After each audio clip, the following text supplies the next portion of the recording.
Olá, eu sou o Blitai e hoje nós vamos conversar sobre ele, Dado Selvagem, tá? A gente já tem uma playlist bem legal aí conversando sobre os livros, né, as obras literárias relacionadas à Tormenta 20 e tem muito conteúdo aqui no canal também sobre Tormenta 20, né? Estamos falando agora sobre todas as raças.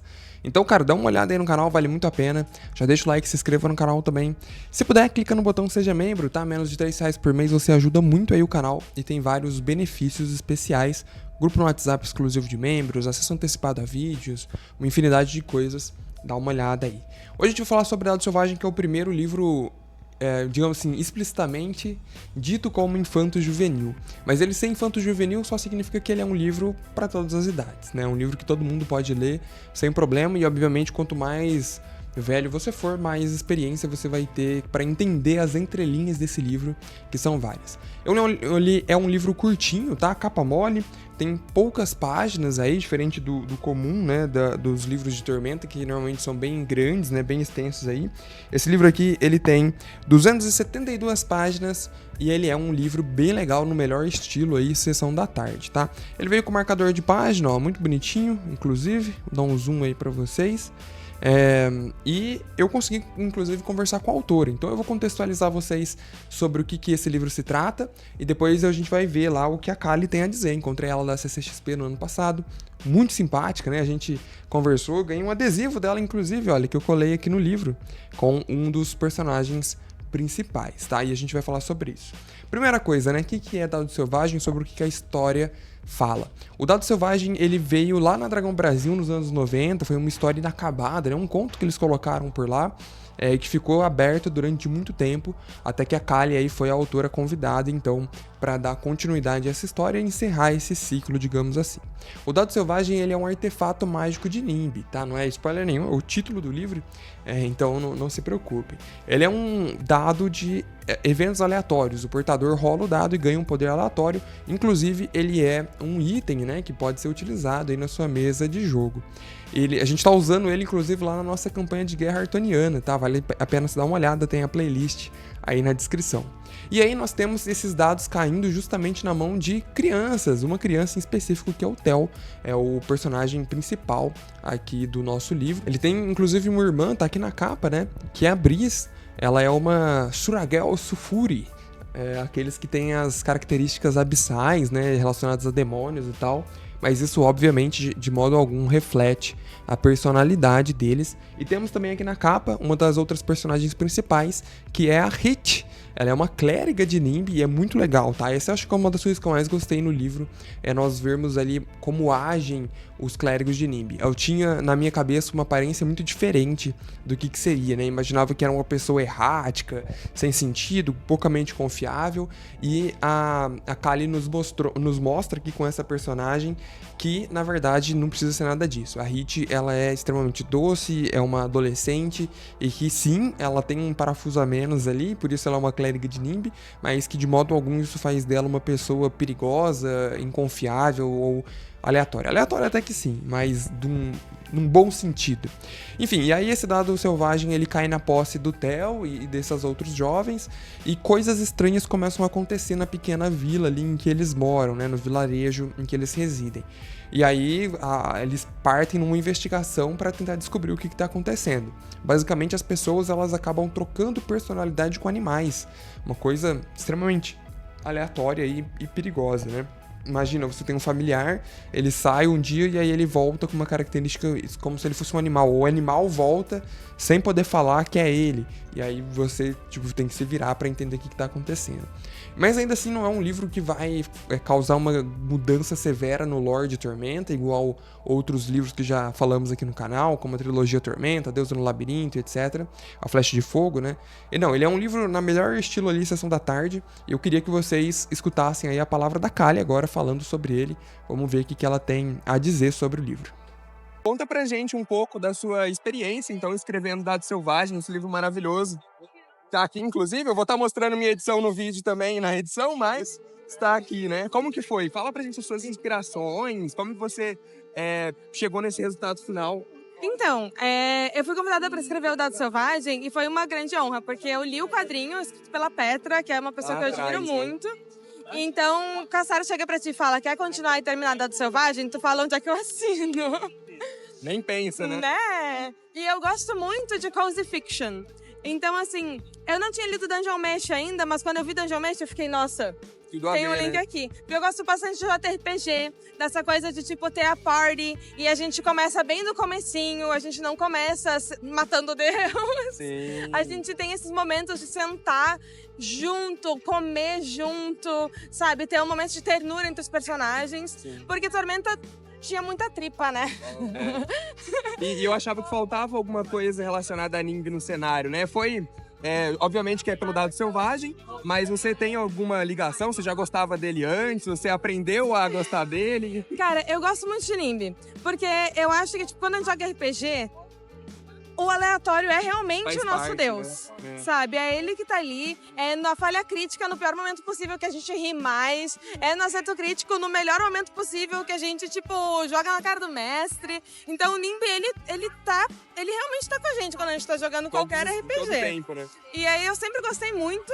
É um deus que eu acho que também tava, assim, aparecia um pouquinho aqui e ali, né? Ele não Poucos tinha... vislumbres, assim. Poucos vislumbres. Por exemplo, eu nunca tinha visto uma clériga de Nimb.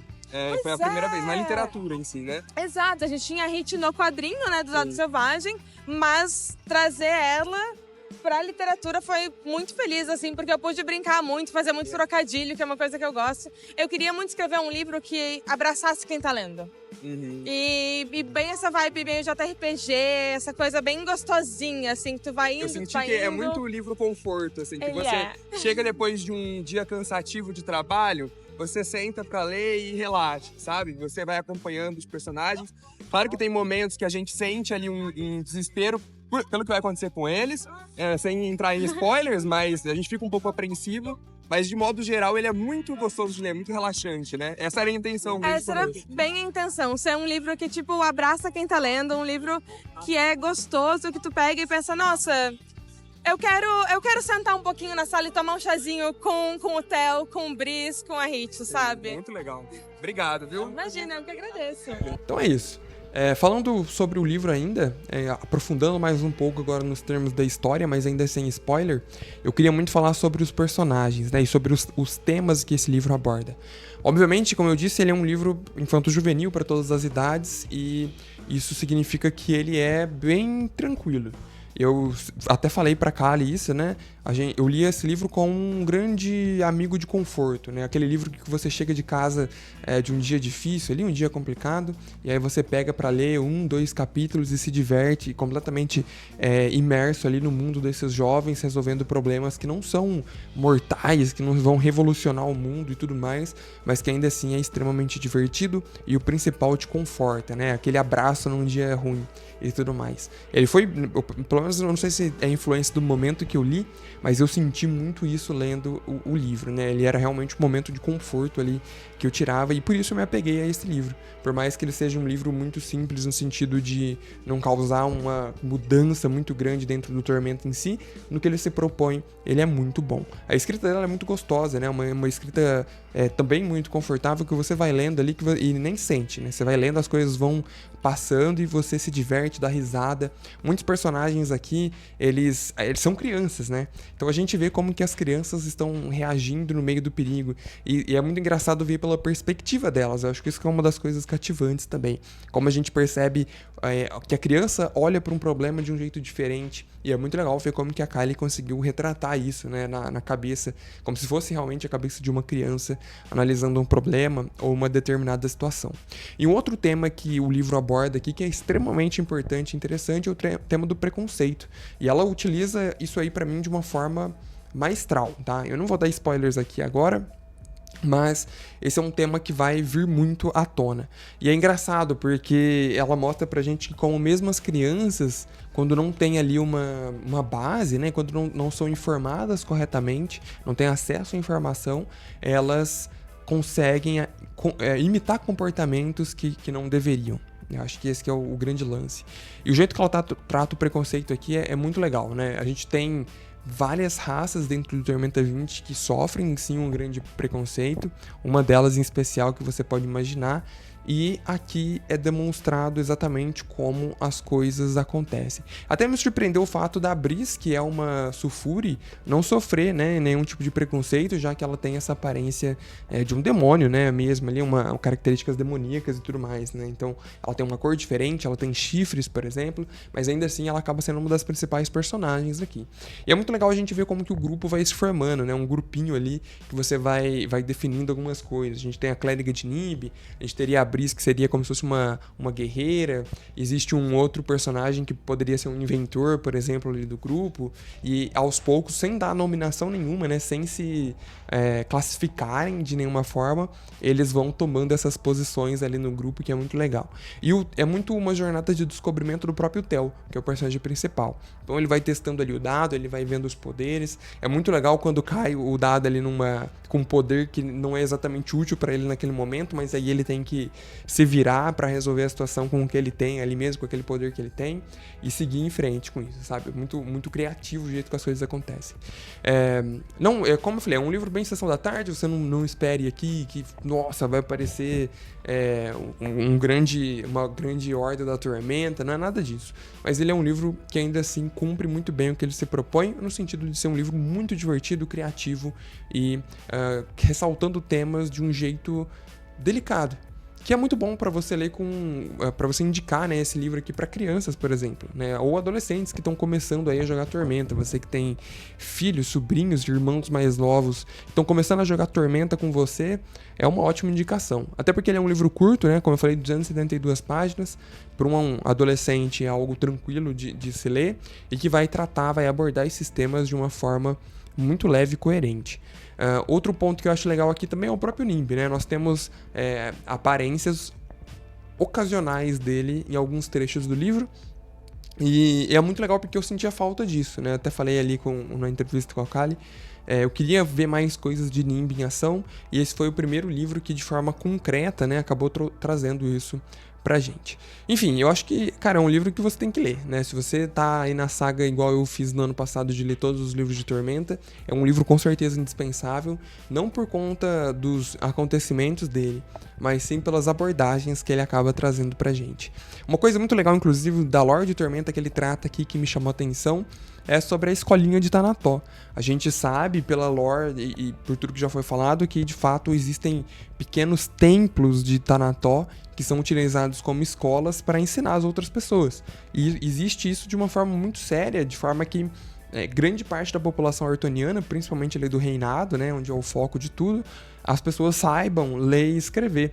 E elas aprenderam ali na escolinha de Tanató. Só que a gente nunca tinha visto uma escola de Tanató na prática, né? Do jeito que a gente vê aqui de tempo integral.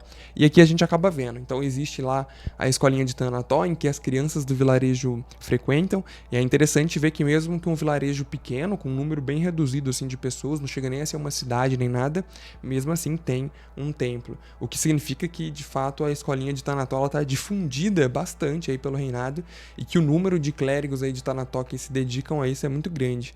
E é legal ver isso, tá? É um aspecto da lore de Tormenta que eu não imaginava encontrar aqui, né? Me surpreendeu quando eu vi. E é bem interessante o jeito que as coisas acontecem. E os temas, né, de preconceito, eles são abordados, inclusive, começam, né, a ser abordados ali na escolinha. E aí eles vão percorrendo essa investigação que eu comentei, para tentar entender o que está acontecendo.